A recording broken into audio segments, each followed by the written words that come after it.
Hello everyone, welcome to my UPSC. ये regular test चल रहे हैं अभी। यूपीएचईएससी जनरल स्टडीज़ के हम डेली प्रैक्टिस करवा रहे हैं टेस्ट। 9 टेस्ट ऑलरेडी हो चुके हैं।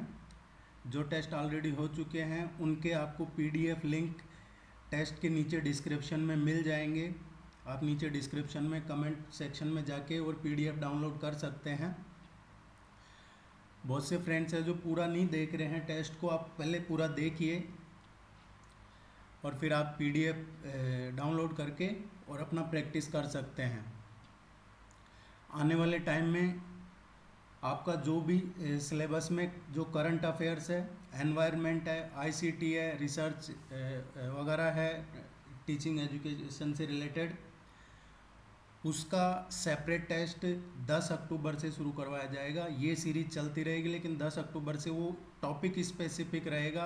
पर्टिकुलर टॉपिक्स पे आपकी तरफ से जो फीडबैक मिला है, आईसीटी, करंट अफेयर, एनवायरनमेंट, कुछ को इकोनॉमी में भी है, तो जिनमें भी टॉपिक्स में सब्जेक्ट्स में आपको प्रॉब्लम है उनमें आपको स्पेसिफिक टेस्ट करवाए जाएंगे। जो पहली बार चैनल पे आए हैं प्लीज़ सब्सक्राइब कर लीजिए, और अगर आप जो रेगुलर देख रहे हैं उनमें से भी बहुत सारे फ्रेंड्स ऐसे हैं जिन्होंने अभी तक सब्सक्राइब नहीं किया है, तो प्लीज़ सब्सक्राइब कर लीजिए। अगर आप टेस्ट सीरीज़ ज्वाइन करना चाहते हैं तो टेस्ट सीरीज़ का हिंदी और इंग्लिश दोनों में अवेलेबल है, लिंक नीचे डिस्क्रिप्शन में मिल जाएगा। जनरल स्टडीज़ और ऑप्शनल सब्जेक्ट दोनों के लिए अवेलेबल है। Let's begin. भारत के बाहर पहला योग विश्वविद्यालय किस शहर में खोला गया है? ये भारत के बाहर की बात है। ये न्यूयॉर्क में जो भारतीय महावाणिज्य दूतावास है उसके द्वारा एक ऑनलाइन कार्यक्रम हुआ था, उसमें विवेकानंद योग विश्वविद्यालय का उद्घाटन किया था, और ये है, इसका सही आंसर है लॉस एंजलिस। विवेकानंद योग विश्वविद्यालय ये पहला है योग का यूनिवर्सिटी आउट ऑफ इंडिया।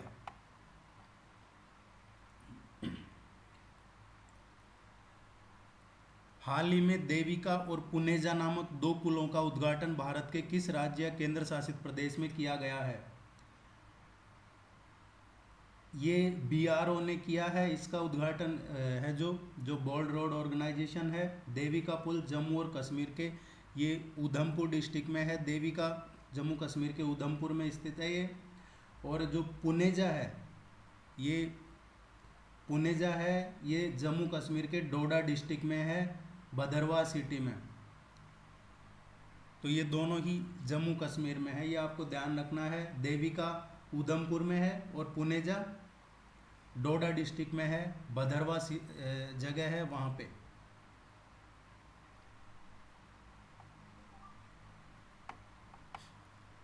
वर्ष 2020-21 के दौरान राजभाषा हिंदी के प्रभावी कार्यान्वयन के लिए प्रथम पुरस्कार राजभाषा कीर्ति पुरस्कार से हाल ही में किस संगठन को सम्मानित किया गया है? ये अभी रिसेंट में हुआ है, और इसका जो करेक्ट आंसर होगा, ये फर्स्ट प्राइज मिला है राजभाषा कीर्ति पुरस्कार, वो राष्ट्रीय इस्पात निगम को मिला है। जो इस्पात मंत्रालय है उसके तहत राष्ट्रीय इस्पात निगम लिमिटेड आता है। जो विशाखापट्टनम इस्पात संयंत्र है उसको मिला है 2020-21 का राजभाषा हिंदी के प्रभावी जो कार्यान्वयन है उसके लिए राजभाषा कीर्ति पुरस्कार का फर्स्ट प्राइज राष्ट्रीय इस्पात निगम लिमिटेड को मिला है।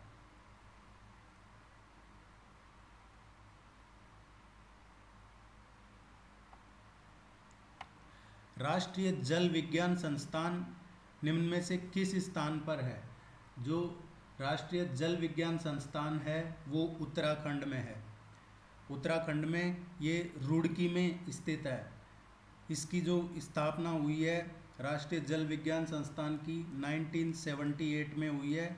ये उत्तराखंड में रुड़की में स्थित है।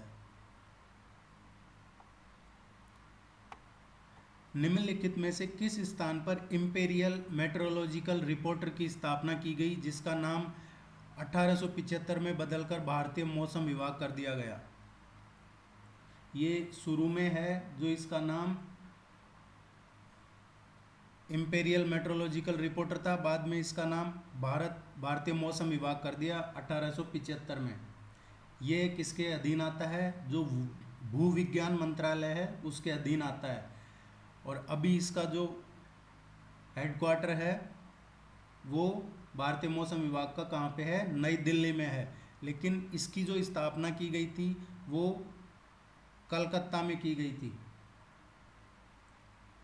इम्पेरियल की कलकत्ता में की गई थी। अभी जो भारतीय मौसम विभाग है इसका कहाँ पे है?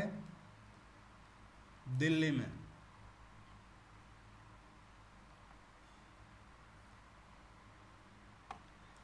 भारत का सबसे बड़ा पेट्रोकेमिकल परिसर किस राज्य में स्थित है? देखिए, अभी कल ही प्राइम मिनिस्टर ने ये एक नया पेट्रोकेमिकल की इनॉग्रेशन किया है। ये जयपुर राजस्थान में किया है अभी कल ही। इसके बारे में आप ज़रूर पढ़ना जाके। ये है ICPET, chemical petroleum engineering technology है ये। इसका अभी राजस्थान में जयपुर में किया है। लेकिन सबसे बड़ा जो है वो है गुजरात में। गुजरात में कहाँ पे है? जामनगर में है ये। और अभी प्रेजेंट में जो इसकी प्रोडक्शन कैपेसिटी है जो गुजरात के जामनगर में है उसकी इसकी प्रोडक्शन कैपेसिटी अभी बहुत ज़्यादा है। इतने barrel per day 12,40,000 barrel per day इसकी प्रोडक्शन कैपेसिटी है। और ये पूरी दुनिया का सबसे बड़ा तेल शोधन कारखाना है। ना सिर्फ इंडिया का बल्कि पूरे वर्ल्ड का सबसे बड़ा तेल शोधक कारखाना है।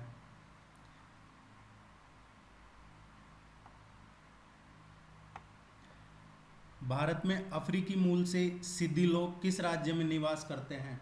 देखिए, कल या परसों के टेस्ट में जो एक क्वेश्चन था, जो भारतीय मूल की महिला है उसको अफ्रीका का वो अवार्ड मिला था।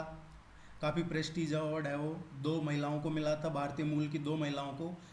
वो इसी मूल से हैं। और ये जो जाति है सिद्धि लोग, ये गुजरात में निवास करते हैं। ये एक भारत का एक मानव समुदाय है जो अफ्रीका, जिसका मूल अफ्रीका है। ये कर्नाटक और आंध्र प्रदेश में भी है, इनका थोड़ा बहुत अस्तित्व है, लेकिन ज़्यादातर लोग ये गुजरात में निवास करते हैं। कौन से संगठन ने 30,000 वेंटिलेटर का निर्माण किया फंड से? PM केयर फंड से ऑर्डर किया गया था। किस संगठन ने ये 30,000 वेंटिलेटर का निर्माण किया था जो PM केयर फंड से उसको ऑर्डर किया गया था? ये किया था Bharat electronics limited, BEL।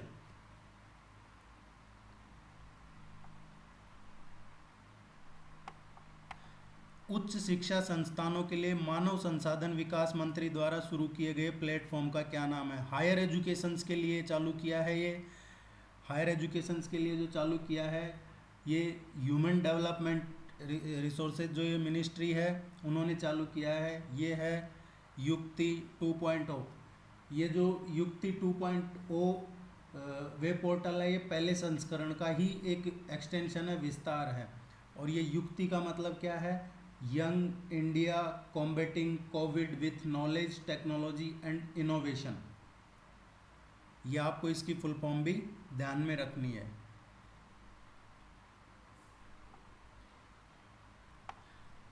Merapi पर्वत जो हाल ही में फटा किस देश का एक सक्रिय ज्वालामुखी है?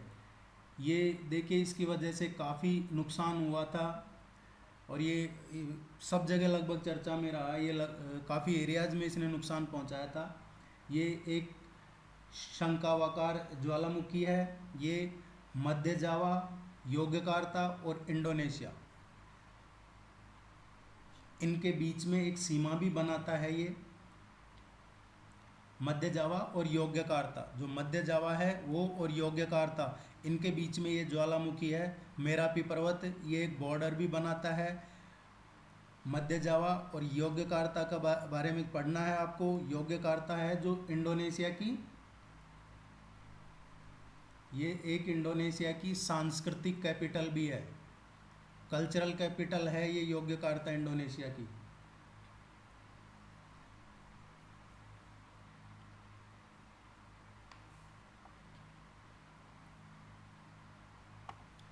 किस राज्य सरकार ने फ्लैटेड फैक्ट्री मॉडल की योजना को अपनाने का फैसला लिया है? फ्लैटेड फैक्ट्री मॉडल की योजना है, उसको अपनाने का फैसला अभी जो लिया है उत्तर प्रदेश सरकार ने लिया है। उत्तर प्रदेश सरकार ने जो UPSIDA है, उत्तर प्रदेश राज्य औद्योगिक विकास प्राधिकरण, उसने औद्योगिक भूमि की उपलब्धता को सुनिश्चित करने के लिए जो गैर प्रदूषणकारी उद्योग हैं उनका जो मल्टी स्टोरीड बिल्डिंग है उनमें संचालित कर सकते हैं, और उसको सुनिश्चित करने के लिए फ्लैटेड मॉडल की योजना अपनाने का निर्णय लिया है। इसके बारे में आप जाके थोड़ा गूगल की ओर हेल्प लेना और पढ़ना इसके बारे में। भारतीय रिजर्व बैंक ने किसकी अध्यक्षता में निजी क्षेत्र के बैंकों की संरचना की समीक्षा के लिए एक आंतरिक कार्यदल का गठन किया है? ये भारतीय रिजर्व बैंक ने निजी क्षेत्र के जो बैंकों का स्वामित्व है, शासन और जो कॉरपोरेट संरचना है उससे संबंधित जो डायरेक्शंस हैं, पॉलिसीज़ हैं, उनकी समीक्षा के लिए एक 5 मेंबर का कमेटी गठित की है। और RBI सेंट्रल बोर्ड के निदेशक जो PK मोहंती है उस कमेटी के चेयरपर्सन होंगे और वो अपनी रिपोर्ट प्रस्तुत करेंगे। तो ये इसका करेक्ट आंसर होगा PK मोहंती।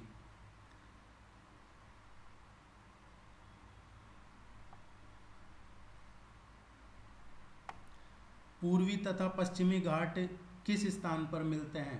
पूर्वी और जो पश्चिमी घाट हैं वो मिलते हैं नीलगिरी पहाड़ी, जो तमिलनाडु, केरल और कर्नाटक में स्थित है। ये नीलगिरी की पहाड़ियों में मिलते हैं दोनों।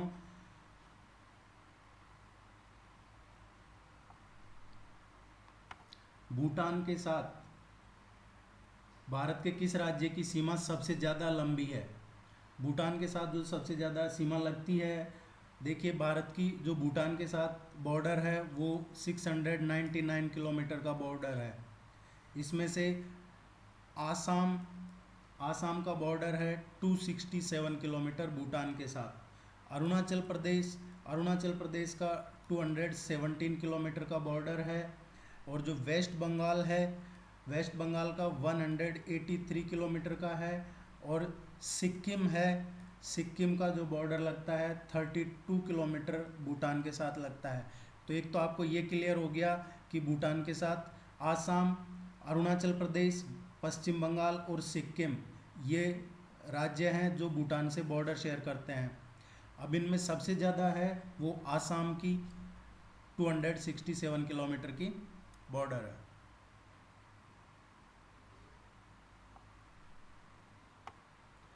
भारत में FDI में प्रथम देश कौन सा है?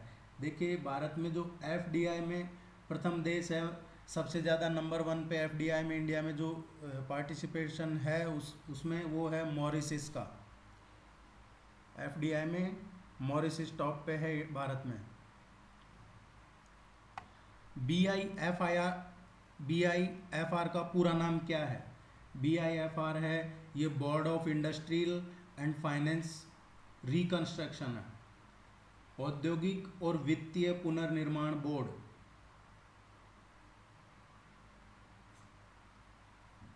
इसका जो स्थापना है वो 1987 में हुई थी, लेकिन इसको बाद में 30 नवंबर 2016 को बंद कर दिया गया।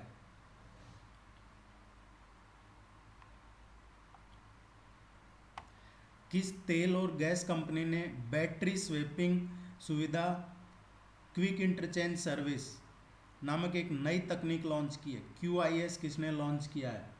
ये अभी रिसेंटली QIS जो लॉन्च किया है इसका उद्घाटन किया है पेट्रोलियम और जो प्राकृतिक मंत्री थे धर्मेंद्र प्रधान, उन्होंने किया था। ये इंडियन ऑयल कॉरपोरेशन ने लॉन्च किया है, ये IOC ने लॉन्च किया, इंडियन ऑयल कॉरपोरेशन ने।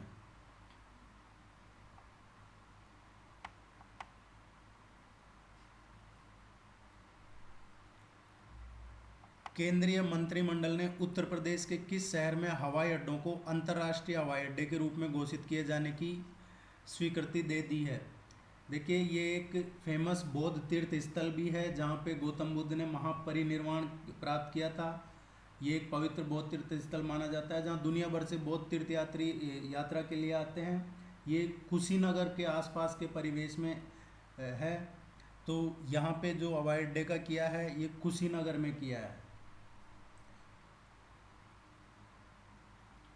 ये कुशीनगर भारत और नेपाल में बौद्ध के लिए पहले से काफ़ी फेमस है।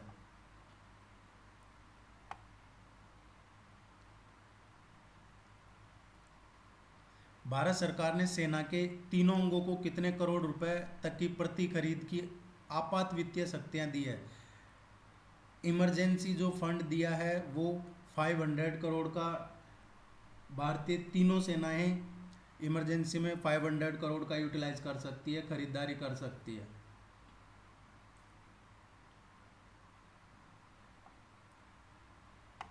किस अंतरिक्ष एजेंसी को मानव अंतरिक्ष यान के लिए उसके liquid cooling and heating garment के लिए पेटेंट प्राप्त हुआ है?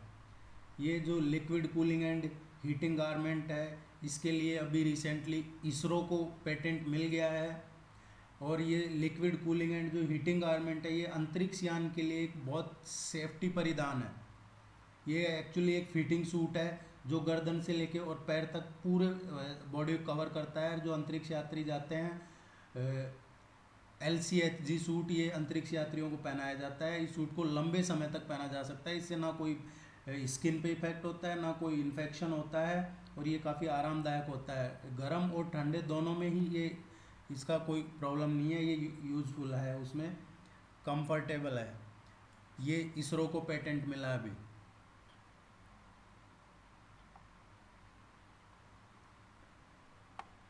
भारत का कौन सा निर्माण पूरी तरह से डिजिटल हो गया है? भारत में अभी पूरी तरह से जो डिजिटल हो गया है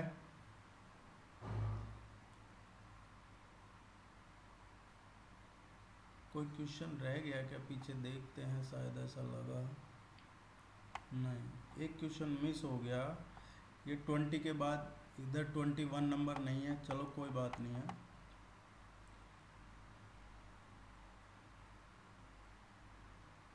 पूरी तरह से जो डिजिटलाइजेशन हो चुका है वो है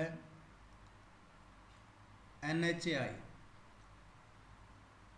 NHAI अब पूरी तरह से डिजिटलाइजेशन हो गया है इसका। सड़क परिवहन एवं राजमार्ग मंत्रालय के तहत जो भारतीय राष्ट्रीय राजमार्ग प्राधिकरण है उसका यूनिक क्लाउड आधारित एवं आर्टिफिशियल इंटेलिजेंस से संचालित एक big data analytics platform data link और प्रोजेक्ट मैनेजमेंट सॉफ्टवेयर को लॉन्च के साथ ही पूरी तरह से डिजिटलाइज हो गया है। इसकी जितनी भी स्कीम्स हैं, ऑनगोइंग प्रोजेक्ट्स हैं, अब आप देख सकते हैं इसके प्लेटफॉर्म पे।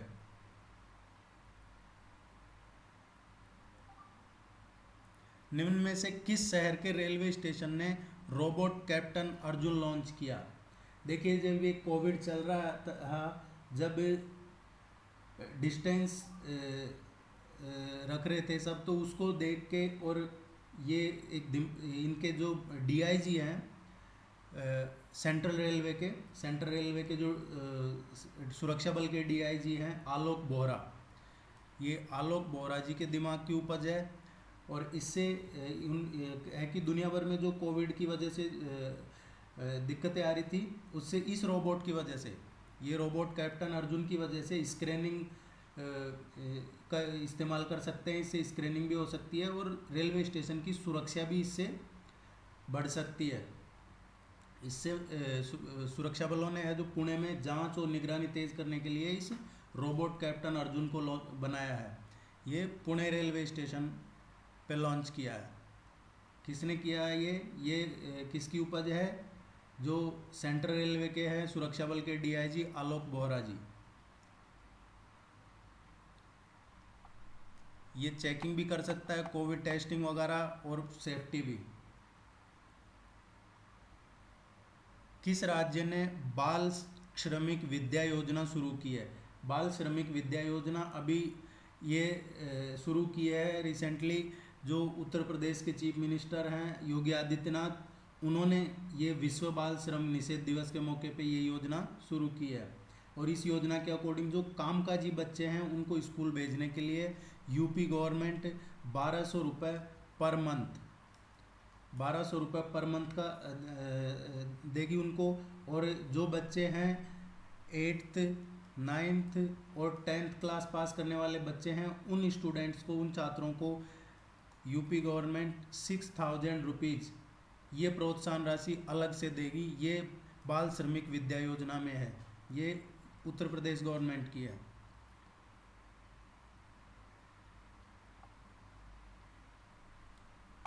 निम्नलिखित में से किसका संबंध गवर्नर जनरल विलियम बेंटिक से था? किसका इनमें से संबंध है जो गवर्नर जनरल विलियम बेंटिक से रहा है? देखते हैं इसको। देखिए, आगरा प्रेसिडेंसी की स्थापना 1834 में हुई है। गवर्नमेंट ऑफ इंडिया एक्ट जो 1833 था उसके अकॉर्डिंग सीटी मेटकाफ को आगरा प्रेसिडेंसी का गवर्नर बनाया गया था। लेकिन 1835 में जो पार्लियामेंट है, संसद ने एक पारित किया विधेयक और उस क्षेत्र का नाम उत्तर पश्चिमी प्रांत कर दिया गया था, जिसके प्रशासन के लिए लेफ्टिनेंट गवर्नर की नियुक्ति की गई थी। और ये 1 जून 36 को आगरा प्रेसिडेंसी अस्तित्व में नहीं रही थी। कब से? 1 जून 1836 के बाद से आगरा प्रेसिडेंसी एग्जिस्टेंस में नहीं रही थी। लेकिन इन सब का संबंध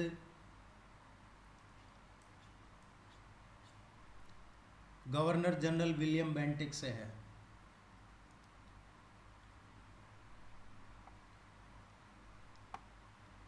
इसका डी आंसर होगा।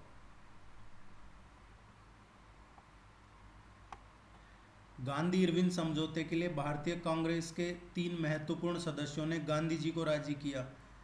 कौन सा व्यक्ति इस कार्य में शामिल नहीं था? इनमें से कौन शामिल नहीं था गांधी इरविन समझौते के लिए गांधी जी को राजी करने के लिए?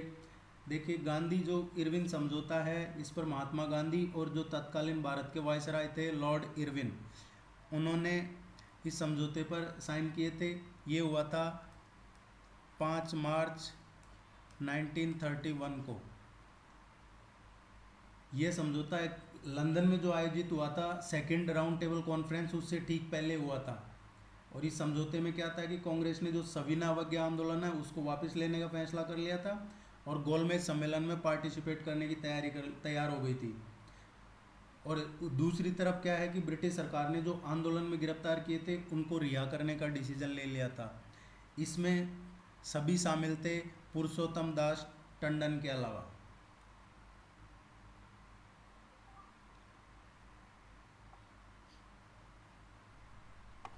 प्रधानमंत्री मुद्रा योजना के तहत शिशु लोन लेने वाले लाभार्थियों को ब्याज में कितने फीसदी की सहायता देने का निर्णय लिया गया है? जो शिशु लोन वाले हैं उनको प्रधानमंत्री मुद्रा योजना में ब्याज में 2% की सहायता देने का निर्णय लिया गया है। इसमें क्या होता है, शिशु वाले में, शिशु लोन वाले में, इसमें 50,000 रुपीज़ तक का कर्ज की बिना किसी गारंटी के दिया जाता है।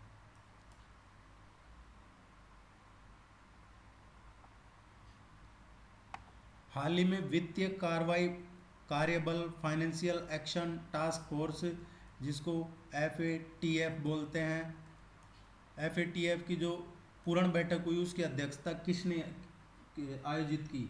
ये देखिए, पाकिस्तान लगातार ग्रे लिस्ट में था और ब्लैक लिस्ट में जाने से बचाया उसको, क्योंकि इस बार इसकी अध्यक्षता की चाइना ने, इसलिए वो ब्लैक लिस्ट में जाने से बच गया। बिकॉज जब पाकिस्तान लगातार आतंकवादी संगठनों के खिलाफ कार्रवाई करने में असफल रहा है, वो उसने कुछ नहीं किया।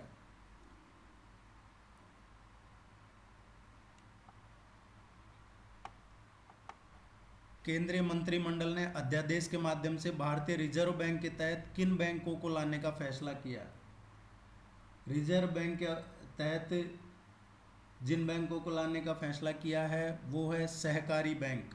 अभी ये एक अलग डिपार्टमेंट बना है जो जिसका मंत्रालय है वो होम मिनिस्टर अमित शाह के पास है। ये सहकारी मंत्रालय बनाया गया है। इसके बारे में क्वेश्चन एक्सपेक्टेड है, आप ज़रूर पढ़ना इसको।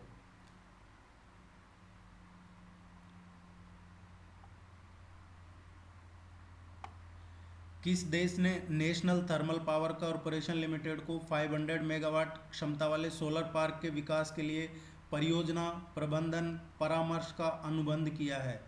ये अभी जो किया है ये माली ने किया है, माली गणराज्य ने एनटीपीसी के साथ।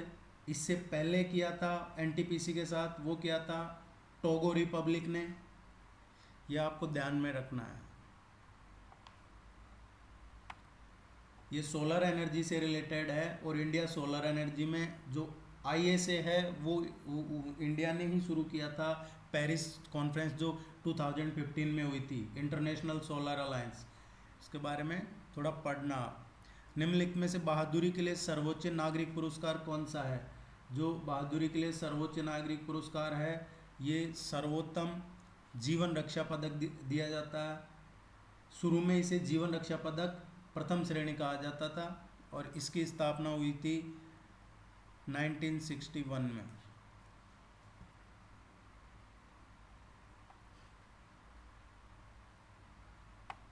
तिलक स्वराज फंड की स्थापना किस आंदोलन की वित्तीय आवश्यकताओं को पूरा करने के लिए की गई थी? ये कोई फंड बनाया तिलक स्वराज फंड, किसी मूवमेंट की फाइनेंशियल जो रिक्वायरमेंट था उनको पूरा करने के लिए। देखिए, कोई भी आंदोलन होता है उसमें आंदोलन करने वाले अलग होते हैं, फाइनेंशियल सपोर्ट कोई और करता है, ये शुरू से ही चलता आया है। ये जो फंड बनाया गया था ये बाल गंगाधर तिलक की डेथ हो गई थी उसके 1 साल के बाद बनाया था।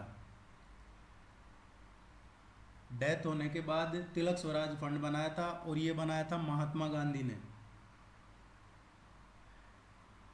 असहयोग आंदोलन की जो वित्तीय आवश्यकता थी उनकी पूर्ति के लिए महात्मा गांधी ने बाल गंगाधर तिलक की डेथ के 1 साल बाद ये बनाया था। भारतीय झंडे में लंबाई और चौड़ाई का रेशियो क्या होता है? उम्मीद है ये आपको सभी को आता होगा। इसका आंसर ये होता है 3:2। लेंथ और ये विड्थ होती है। इसमें 3 तिरंगा है, इसमें 3 समान चौड़ाई की पट्टियाँ होती है। सबसे ऊपर की जो पट्टी है वो केसरिया है और जो बीच वाला है वो वाइट है और जो नीचे वाली है वो हरा होता है।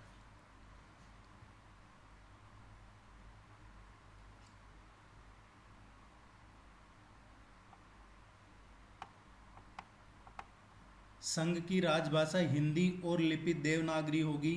अंग्रेजी का भी आधिकारिक कार्यों के लिए प्रयोग किया जाएगा। ये कॉन्स्टिट्यूशन के किस आर्टिकल में लिखा हुआ है कि जो संघ है, संघ बोला जाता है इंडिया को, India is A union of states, इसकी राजभाषा हिंदी और लिपि देवनागरी होगी। ये मेंशन है आर्टिकल 343(1) में।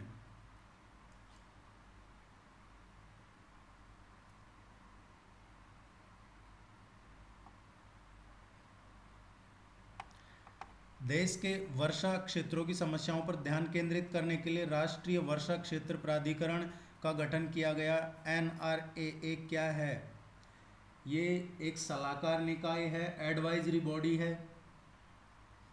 एडवाइजरी बॉडी है, इसका गठन किया था 2006 में, नवंबर 2006 में।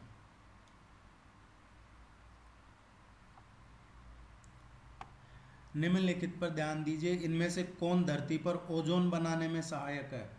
ओजोन बनाने में इनमें से कौन सहायक है?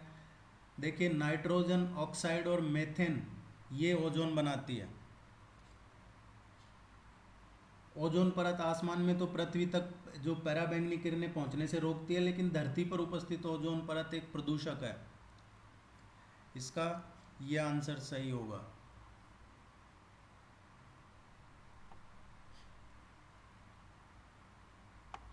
1907 में सूरत अधिवेशन में फूट पड़ने के कुछ महीने बाद बाल गंगाधर तिलक को जेल भेजने के संदर्भ में कथनों पर विचार कीजिए।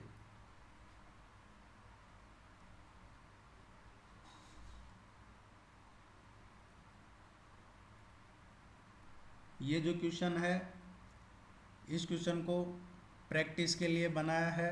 इसका सही जवाब आपको देना है कमेंट सेक्शन में, नहीं तो कल के टेस्ट में मैं इसका सही जवाब बताऊं। कूका आंदोलन के बारे में कौन सा कथन सही है? कूका आंदोलन है कूका जो अभी है प्रेजेंटली ये पाकिस्तान में है, नॉर्थ वेस्ट पाकिस्तान में। ये एक ट्राइबल का कास्ट है, कम्युनिटी है कूका। और इस आंदोलन का जो मुख्य उद्देश्य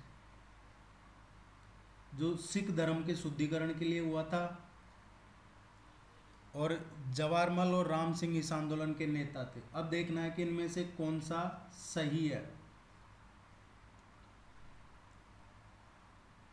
इनमें से जो सही है, कूका आंदोलन सिख धर्म में शुद्धिकरण से संबंधित था, ये बात सही है। और यह आंदोलन 19वीं शताब्दी में घटित हुआ। वर्तमान में सिख धर्म के जो नामधारी समाज है उनको कूका आंदोलन से जोड़ा जाता है, ये इसके नेता थे।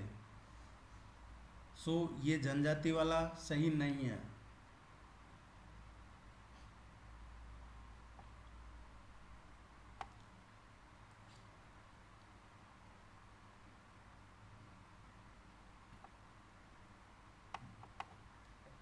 अठारह फरवरी 1911 को भारत में हवाई जहाज ने पहली कमर्शियल उड़ान किन दो स्थानों के बीच भरी? पहली बार कब भरी? 18 फरवरी 1911 को कमर्शियल उड़ान भारतीय हवाई जहाज ने ये भरी है। ये उड़ान सिर्फ 9.7 किलोमीटर की थी। ये इस उड़ान को किसने भरा था? इसमें हेनरी पेके एक फ्रांसीसी पायलट था। और इस 9.7 किलोमीटर पहुंचने में कितना टाइम लगा? 13 मिनट लगे। हेनरी पेके जो फ्रांसीसी पायलट था उसको ये उड़ान भरी थी इलाहाबाद से नैनी तक।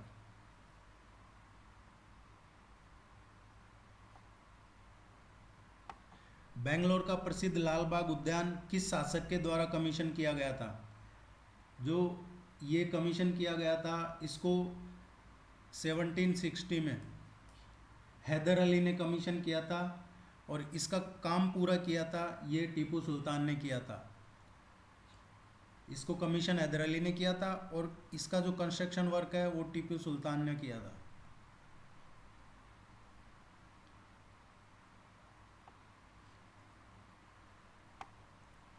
प्रसिद्ध लेखक व बुद्धिजीवी राजनारायण वासु किस नोबेल पुरस्कार विजेता से संबंधित है? इनमें से कौन से नोबेल पुरस्कार विजेता से ये राजनारायण वासु संबंधित है? देखिए, जो राजनारायण वासु है ये बंगाल के फेमस राइटर हैं, बुद्धिजीवी थे। ये बंगाल के थे। ये गुरु रविंद्रनाथ टैगोर के शिक्षक थे। ये रविंद्रनाथ टैगोर के टीचर रहे थे। वर्नाकुलर प्रेस एक्ट किस वर्ष पारित किया गया था? वर्नाकुलर प्रेस एक्ट है, इस अधिनियम का उद्देश्य था जो भारतीय प्रेस है उसकी स्वतंत्रता को सीमित करना था। देखिए, अभी रिसेंटली जो अमेरिकन वाइस प्रेसिडेंट है उन्होंने या अमेरिकी प्रेसिडेंट ने किसी ने कहा है कि भारतीय जो प्रेस है वो फ्री है और उसकी कई तारीफ वगैरह की है। तो इसलिए ये क्वेश्चन बनाया है आपके लिए कि अंग्रेज़ों के टाइम पे भी ये वर्नाकुलर प्रेस एक्ट 1878 में पारित किया था। इस अधिनियम को किसने पारित किया था? लॉर्ड लिटन ने। इसको लिटन ने पारित किया था 14 मार्च 1878 को, प्रेस की आज़ादी कम करने के लिए। SI सिमिलर एक्ट अभी पाकिस्तान में पार्लियामेंट ने पास किया है। अब वो पास हुआ है या नहीं अभी वो तो कंफर्म नहीं हुआ है, लेकिन पास किया, उन्होंने प्रेजेंट किया है same SI vernacular press act. उसका वहाँ का मीडिया काफ़ी विरोध कर रहा है। निम्नलिखित पर ध्यान दीजिए। समुदाय रिजर्व, परिस्थितिक संवेदनशील रिजर्व, जीवमंडल रिजर्व, इनमें से निर्धारित प्रक्रियाओं के अनुसार कौन सा भारत में तय किया गया है? वन्य जीव से संबंधित है, कौन सा भारत में तय किया गया है? तो इनमें से जो भारत में तय किया है वो समुदाय रिजर्व, वन्य जीव और पर्यावरण से संबंधित है, ये वाला।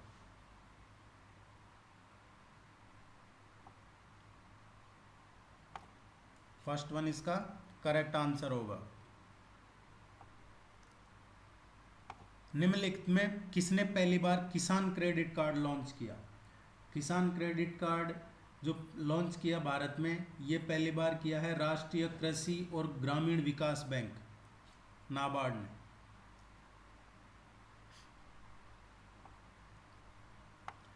राजा महेंद्र प्रताप सिंह के संबंध में निम्नलिखित में से कौन सा कथन सत्य है? राजा महेंद्र प्रताप सिंह यूनिवर्सिटी का अभी रिसेंटली प्राइम मिनिस्टर ने अलीगढ़ में एक विश्वविद्यालय की आधारशिला रखी है, और ये राजा महेंद्र प्रताप सिंह है, ये एक तरीके से इनडायरेक्टली अफगानिस्तान को भी मैसेज देने की कोशिश थी प्राइम मिनिस्टर की तरफ से, बिकॉज राजा महेंद्र प्रताप सिंह ने पहली बार जो फर्स्ट वर्ल्ड वार था उसके टाइम पे अफगानिस्तान में जाके और भारत की पहली निर्वाचित सरकार बनाई थी इन्होंने। तो प्रधानमंत्री का इनडायरेक्ट क्लियर मैसेज था ये जब इसका आधारशिला रखी तब, कि उनको जो एग्रीमेंट है उसका पालन करना चाहिए। इसमें भारत की पहली निर्वाचित सरकार बनाई थी राजा महेंद्र प्रताप सिंह ने, ये सही है। प्रथम विश्व युद्ध के दौरान उन्होंने 6 महीने के लिए कांग्रेस की अध्यक्षता भी की थी, ये सही नहीं है। उन्होंने कांग्रेस ज्वाइन नहीं किया था, कांग्रेस में शामिल नहीं हुए थे वो। तो ये आपको ध्यान रखना है, ये काफ़ी इम्पोर्टेंट क्वेश्चन है। आप यूपी में किसी भी एग्ज़ाम की प्रिपरेशन कर रहे हो, चाहे UPHESC की हो या किसी अदर एग्ज़ाम की हो, आप इनके बारे में चाहें तो थोड़ा और डिटेल में पढ़ सकते हैं, क्योंकि क्वेश्चन कहीं से भी बन सकता है इनसे रिलेटेड। नेट ग्रिड के संबंध में कौन सा कथन गलत है, सही नहीं है? नेट ग्रिड आतंकवाद की घटनाओं की जानकारी को सुरक्षित डेटाबेस के रूप में रखा जाएगा, इसमें ये सही है। इन डेटा सोर्सेज में इमिग्रेशन, फाइनेंशियल ट्रांजैक्शन और टेलीकम्युनिकेशन शामिल है, ये सही है। इसके जरिए संदिग्धों को आसानी से रियल टाइम में ट्रैक किया जाएगा, ये नेट ग्रिड में ये तीनों ही चीज़ें सही है। अभी जल्द ही प्रधानमंत्री इसको लॉन्च कर सकते हैं, ऐसा न्यूज़ में है। ये आतंकवाद, आर्थिक अपराध आदि इन सब की जानकारी को और रियल टाइम में भी ये ट्रैक कर सकता है। शुरुआत में इसमें जो 10 यूजर एजेंसी और जो 21 सर्विस प्रोवाइडर है उनको जोड़ने का प्रावधान है। बाकी बाद में धीरे धीरे इसमें करीब 1000 के अराउंड 950 जो संगठन है उनको इससे जोड़ा जाएगा। इसका जो मकसद है, भारत में जो आतंक विरोधी घटनाएं होती है, क्षमताएं हैं, उनमें टेक्नोलॉजी का यूज़ करना और उनको रोकना है। इसे आम आदमी एक्सेस कर सकेगा, ये सही नहीं है। ये सिर्फ कुछ एजेंसीज की पहुंच तक ही रहेगा, गवर्नमेंट की पहुंच तक रहेगा। फास्ट पेमेंट सिस्टम को लिंक करने के लिए हाल ही में RBI ने किस देश के साथ समझौता किया है? फास्ट पेमेंट सिस्टम को लिंक करने के लिए अभी रिजर्व बैंक ऑफ इंडिया और मॉनेटरी अथॉरिटी ऑफ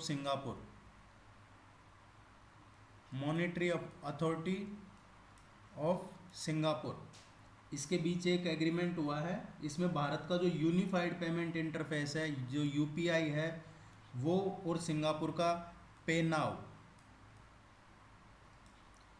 एक साथ जोड़ दिए जाएंगे। इससे दोनों देशों के बीच जो पेमेंट है वो फास्ट पेमेंट की सुविधा मिलेगी। इससे जो कंज्यूमर्स हैं उनको काफ़ी फ़ायदा मिलेगा, स्पेशली जो बिजनेस करते हैं इंटर कंट्री कॉन्टिनेंटल, उनको पेमेंट में जो व्यापारी लोग हैं उनको इसमें फ़ायदा मिलेगा। और ये जो लिंक है, ये सिस्टम फास्ट पेमेंट सिस्टम ये एक्टिव हो जाएगा। कब ये सिस्टम एक्टिव होगा? जुलाई 2022 तक।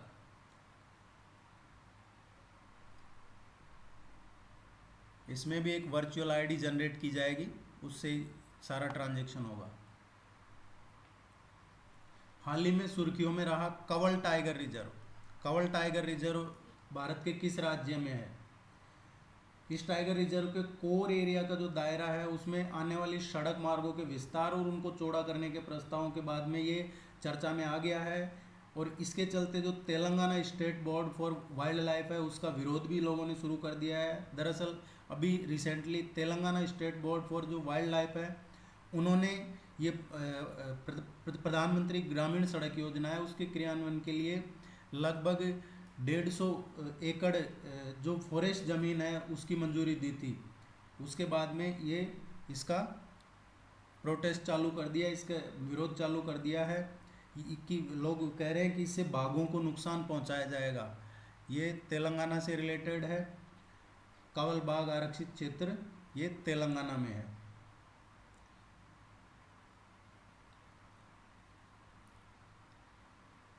ऐसा ही एक पहले थोड़े टाइम पहले आरे फॉरेस्ट मुंबई में किया था वो आदित्य ठाकरे ने, उसको भी वो प्रोजेक्ट रोक दिया गया था। ऐसा ही यहाँ कुछ है, उसके बारे में भी आप जाके पढ़ सकते हैं। Next question, oriental white based culture vulture जो हाल ही में भारत में सुर्खियों में रहा, IUCN की रेड डाटा सूची में किस प्रकार के जीव के रूप में सूचीबद्ध है। एक तो आपको IUCN की जो रेड डाटा बुक है ये कौन लॉन्च करता है, कब लॉन्च करता है, हर साल लॉन्च होती है या 2 साल में एक बार होती है, इसके बारे में आपको पढ़ना है जाके। इससे रिलेटेड एक क्वेश्चन आता है एग्जाम में। इसकी जो सूची में है वो अति संकटापन है, जो जिनको बोलते हैं क्रिटिकली एंडेंजर्ड। इसमें अभी हाल ही में हरियाणा का जो पिंजौर स्थित जटायु है, जटायु कंजर्वेशन ब्रीडिंग सेंटर, उसमें 8 critically endangered oriental white based जो वल्चर है उसको ब्रीडिंग सेंटर से जंगलों की तरफ पहली बार छोड़ा गया है, जिससे वो प्राकृतिक तरीके से अपने को समायोजित कर सके। और जो ये गिद्ध हैं इनके पिछले हिस्से में सैटेलाइट ट्रैकिंग डिवाइस भी लगाई गई है छोड़ा जब, साथ ही इनकी पहचान ठीक से हो सके इसलिए इनका कलर भी ऑरेंज किया गया है, इनके विंग्स टैग्स भी इन पर लगाए गए हैं। और इन गिद्धों को वाइट रम्प्ड वल्चर भी कहते हैं। और ये कहाँ पे पाए जाते हैं, भारत, बांग्लादेश, पाकिस्तान, नेपाल, भूटान, म्यांमार और जो साउथ ईस्ट एशिया है वहाँ पे पाए जाते हैं। ये ओरिएंटल वाइट बेस्ड वल्चर है, ये हरियाणा का पिंजौर में जटायु कंजर्वेशन ब्रीडिंग सेंटर, ये आपको ध्यान रखना है।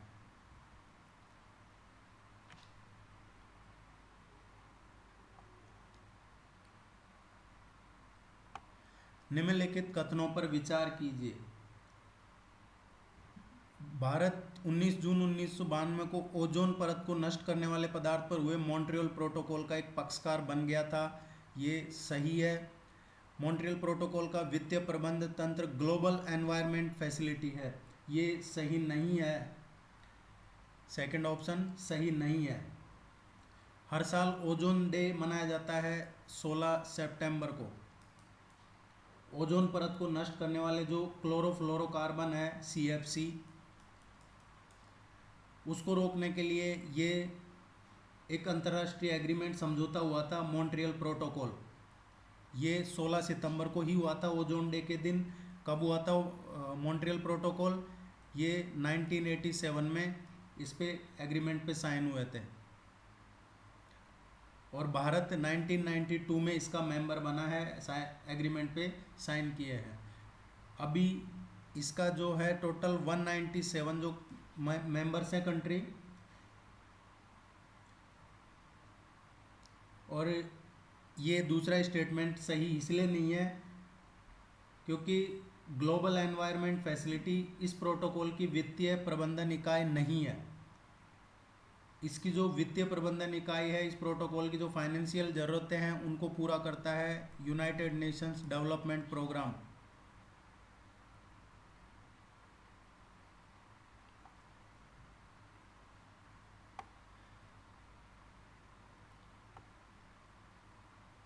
That's it.